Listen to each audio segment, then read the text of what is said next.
Move now back to the middle row. Good evening, doctor. Sales manager from shipping company. Is the hell and paradise are there? How as a common person I believe. I don't believe in any religion. Well, ask the question that, how do I know there's hell and heaven? How will a common man believe? I don't believe in a religion. Brother, what is the definition of religion? Religion is a way of life. How you lead your life. Many people say that, I don't mind, I'm just a human being, I'm born, I will do test and error, and I will know how to lead a life. For example, you go to a forest. You are going to a forest the first time. You don't know whether the fruits are poisonous or not. If you start eating any fruit, you may end up eating a fruit which is poisonous and you may die. What do? You ask an expert. Right or wrong? When you get sick, who do you go to, brother? When you are sick, who do you go to? Why? The doctor is an expert in treating sickness, correct? You can't say, I am a human being, I will treat myself. No. That's what the Quran says in Surah Nahl. The Quran says in Surah Nahl, chapter 16, verse 43, and Surah Anbiya, chapter 20, verse number 7, فَاسْأَلُوا أَهْلِ الذِّكْرِ إِن كُنتُمْ لَا تَعْلَمُونَ. If you don't know, ask the person who is expert. Similarly, to lead a life, we have to ask the expert. Now, who is the expert? Who is the expert? The person who created us.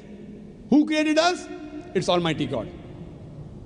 So, we have to follow the commandment of Almighty God. If you do not believe in Almighty God, you should listen to my video cassette, Is the Quran God's Word? Where I have proved logically and scientifically the existence of Allah subhanahu wa ta'ala. If you are an atheist, are you an atheist, brother? Are you an atheist? Pardon me? Are you an atheist? No. Not an atheist. So what do? Do you believe in God? Actually, I believe in the power. But Fine. That means you believe in God. You want to call it power, you want to call it supernatural, you believe in God. it's like I believe something. Something. but You that don't is- know the name. That name is God. You may call it power, you may call it anything. If you don't believe in God, then you listen to my video cassette, Is the Quran God's Word? If you don't know who that power is, yet you listen to my cassette, Is the Quran God's Word? Where I have proven scientifically, undoubtedly, existence of Allah subhanahu wa ta'ala, and the Quran is the word of Almighty God. Now coming to your question, if you say about power, that means you believe in a religion. Because religion by definition, according to Oxford Dictionary, religion means a belief in a supernatural controlling power. Power word is there. That means you believe in a religion. Religion, according to Oxford Dictionary, means a belief in a supernatural controlling power, a personal God or gods that deserve obedience and worship. That means you believe in religion, you don't know the definition of religion. So don't say, I don't believe in religion. Religion is English word, brother. Religion is English word. If you open the Oxford Dictionary, it says religion means a belief in a superhuman controlling power, and you believe in a power. Or a personal God or God that deserve worship or obedience. To know more about that power, you see my video because it is the Quran God's Word. Now coming to your question, basic question, how will I prove that there is hell and heaven? Now if you hear my video cassette, I have proved many scientific aspects in the Quran. If you use science to the Quran, what we come to know that whatever the Quran has said today, 80% can be proved to be 100% correct scientifically. Quran speaks about various scientific facts, which we came to know recently. It speaks about astronomy, it speaks about the spherical nature of the earth, it speaks about the Big Bang, it speaks about the light of the moon is not its own reflected light, it speaks about the water cycle, it speaks about biology, it speaks about botany, it speaks about zoology, it speaks about embryology, all these things. Now, today is the age of science and technology. If we put this test of science to the Quran, what we come to know, 80% whatever the Quran has said is 100% perfectly correct. The balance 20% is ambiguous. Neither right, neither wrong. Out of the 20%, not even 0.01% has been proved to be wrong by scientific fact. It is ambiguous. So what my logic says, when 80% is 100% correct, and not even 0.01% of the 20% is proved wrong, so my logic says that inshallah, even that 20% will be correct. It's a logical belief. I being a medical doctor, Quran speaks about astronomy, embryology, genetics, everything perfect. Then you ask me, brother, you being a doctor, you believe in hell? You believe in heaven? You believe in jinn? You believe in life after death? So my logic says, inshallah, even the other 20% in the Quran, which science hasn't reached up to that level. Science cannot prove it. Maybe science will prove 50 years later or 10 years later. But today science hasn't reached that level. So in this way, I believe whatever 20% which science hasn't proved to be right or wrong, inshallah, even that will be right. This is one way to prove about hell and heaven. There's another way, simple way, without reading Quran. Brother, I am asking a simple question. Is robbing good or bad? Robbing is good or bad? Robbing is bad. Bad. Yeah. Raping a girl is good or bad? No, bad. Bad. Okay, now I am asking you a question. Logically, I suppose happen to be the biggest mafia. Hypothetically. I am a big robber.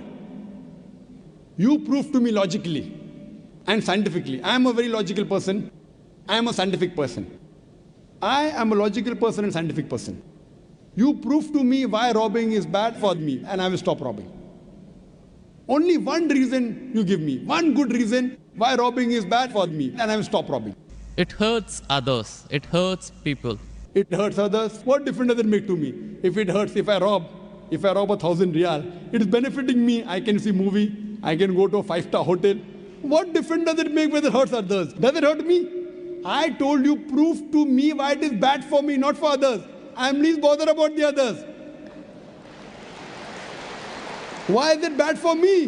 When I'm robbing 1,000, if it hurts him, no problem. What difference does it make to me? If it hurts somebody else, does it make a difference to me? I can enjoy, I can see movie. I can eat chicken biryani. I asked you, give me one logical reason why it is bad for me, not why it is bad for others. I am a big mafia. I am powerful. I am a scientific person, logical person. Prove to me one good reason, logical, why robbing is bad. I will stop robbing. Come on. Another try, brother. Another try. One more try.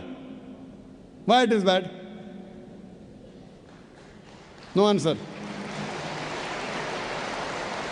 No answer.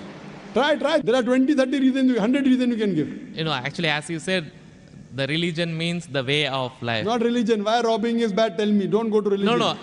I'm coming to the point. No, not point. First tell me why robbing is bad. We'll come back to your point afterwards. I'll come to your point afterwards. When that is the way of life. Not way of life. Tell me why robbing is bad according to you. Why it is bad for me, I will stop robbing. Up to me, it hurts others. So, but what difference does it make to me when it hurts others? Does it hurt me? Of course, why it is bad for me, not why it is bad for others.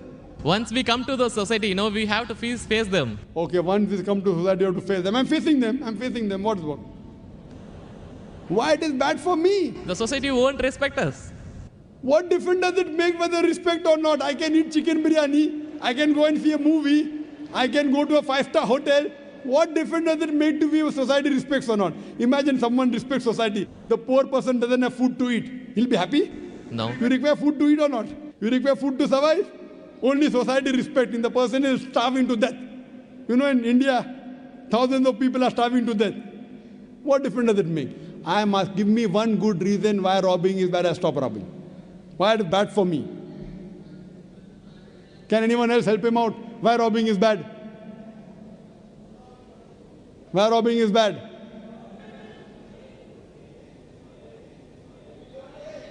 There are various answers. I'll help you out. You may say, police will catch you. Good logical reason. Police will come and catch you. Correct, right or wrong? Correct. But you didn't give the, I'm helping you out.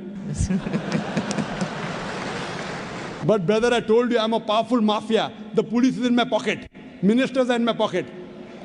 Big mafia. See, all the top mafia, the police is in the pocket. They are on my payroll. The police is on my payroll. What will they catch me? Small robber like you should not rob. You will get arrested. I'm a top mafia. The police is on my payroll. Even the ministers are on my payroll. They are in my pocket. So small robber like you should not rob. Big mafia like me can rob. Another reason, I'll help you out. Maybe somebody will come and rob you. Yes. No one can rob me because I've got 100 bodyguards. All of them hiding behind the stage. Bodyguards. Small robber robs, somebody will rob him. No one can rob me because I've got bodyguards. Hundreds of bodyguards with AK-47. So logically, you cannot prove at all why robbing is bad. With all your science and technology, you cannot prove robbing is bad. So shall I take it in that way? It is to make people fear that, if you do wrong things, then when you die. What wrong thing? Where is robbing wrong? First you prove it is wrong, na? Where is robbing wrong? You haven't proved to me robbing is wrong. When you prove robbing is wrong, then you can say don't do wrong things, na? Therefore, what is good, what is right, you require a creator to tell you. You require a doctor to tell you what food is good, what food is bad. This fruit is poisonous, this is healthy for you. Apple is healthy for you, wild berries are poisonous for you. A doctor tells you. There's no better doctor than Allah subhanahu wa ta'ala. Logically speaking, brother, that mafia has got bodyguards. No one can harm him. And believe me, there are many examples. He dies a very comfortable death. But I am asking a simple question now, brother. Don't you think that there should be justice? Brother? Yes. Justice. Someone should punish him or not? Law is there. But the law cannot punish every human being here. Why? There are many mafias in Italy. There are many underworld people in India. And the law can't do anything to them. The law is in their pocket. But yet, you as a common man, don't you think you should be punished? Raping is good or bad? There are many people who rape. They rape the girls. No, nothing. The law cannot catch them. So don't you think he should be punished? Yes or no? Yes. But there are many people you see in this world who are big mafias. They die comfortable, that they are rich, they are millionaires. There should be some justice. The reply is given by Creator. Surah Al-Imran, chapter number 3, verse number 185. Allah says, Kullu nafsin zaikatul maut. Every soul shall have a taste of death. But the final recompense will be on the day of judgment. This life is just mere chattels of deception. If there is no life after death, this life is of injustice.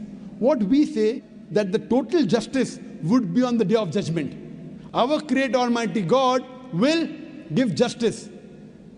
I tell the person, fine, you may be a big robber. For example, you are that mafia, now I am a Muslim. No one can harm you. Police is in your pocket. Then I ask you, justice is required. Yes. If someone robs you, no one can rob you, agree. But don't you feel there should be justice? There are many robbers, there are many evils, there are many criminals who go scot-free. Unless there is life after death, you cannot prove robbing is bad. You cannot prove raping is bad. Unless there is life after death, no humanity, no book on humanity, no Mother Teresa, no Mahatma Gandhi can prove robbing is bad without the concept of life after death. Because I am asking you a question. Hitler. History tells us Hitler incinerated 6 million Jews. How many Jews? 6 million. 6 million. Suppose the law catches Hitler. What punishment can you give Hitler so that you can compensate for he has burnt 6 million Jews alive? Can you give him any punishment? Brother. We have to put him in jail till his life death. Okay, will it be equivalent to burning 6 million Jews? Is burning better or putting in jail better? It's burning is, of course. So maximum you can do is burn him alive. But that will be equal to 1 out of 6 million. What about the remaining 5,999,999 people? What about that? What justice is your Lord going to do? But the Quran says in Surah Nisa, chapter number 4, verse number 56, as to those who reject our signs, we shall cast them in the hellfire. And as often as the skins are roasted, we shall give them fresh skin so that they shall feel the pain. If Hitler killed 6 million Jews, Allah says he can put him into hellfire and give him fresh skin again. 6 million times Allah can burn him. Not here, in the hereafter, in the hell.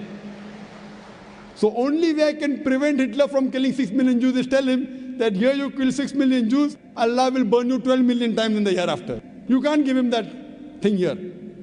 What you realize, without the concept of hell and heaven, you cannot prove robbing is bad. You cannot prove raping is bad. That's the reason our Creator Almighty God, who has created the human beings, He tells us what is good, what is bad for us.